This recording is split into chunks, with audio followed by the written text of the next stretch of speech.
He was just a teenager when he finally had enough and moved out with nowhere to go.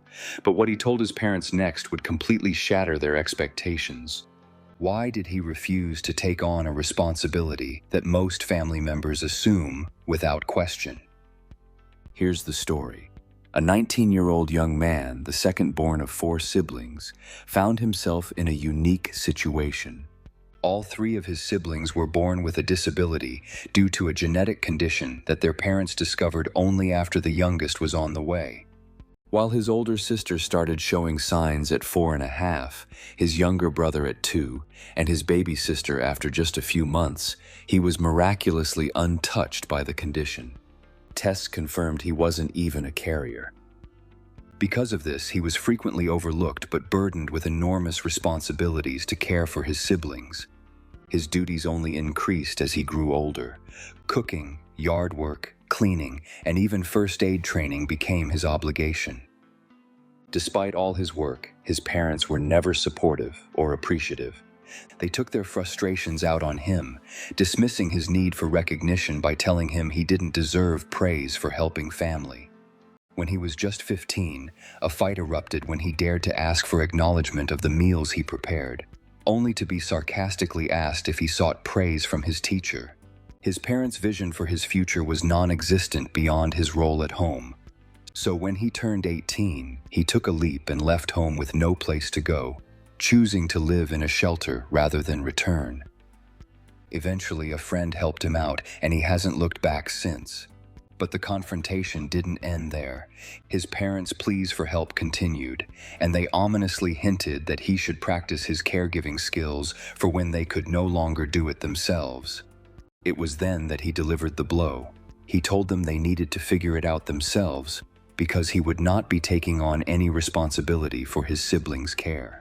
Before we dive into the fiercely divided opinions of others who heard his story, let's pause for a moment. This revelation was bound to spark reactions. Can you believe this response?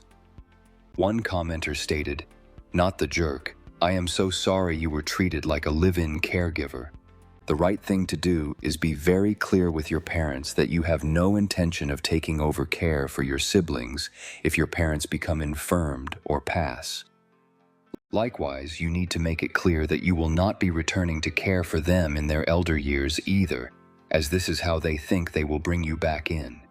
Your parents will claim they are too old to keep up with your siblings and can't do things for themselves anymore, and will beg you to come take care of one or both of them, which means once again being solely responsible for all 5 of your family members while no one helps you.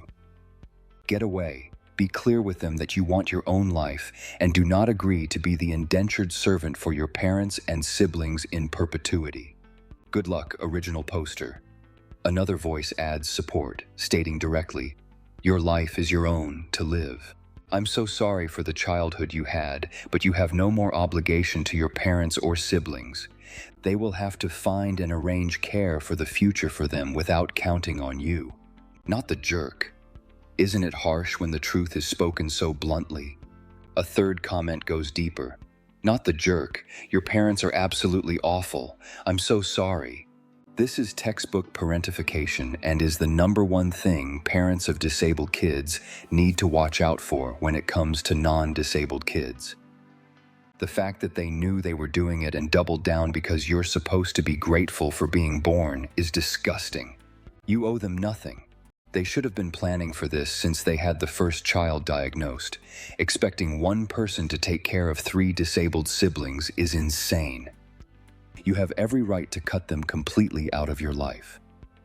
So what do you think about this story of independence and tough love?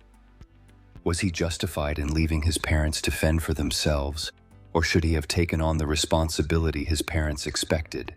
Let me know your thoughts below. And if you're intrigued by real-life stories like this, make sure you subscribe for more deep dives into the complexities of family dynamics and personal choices.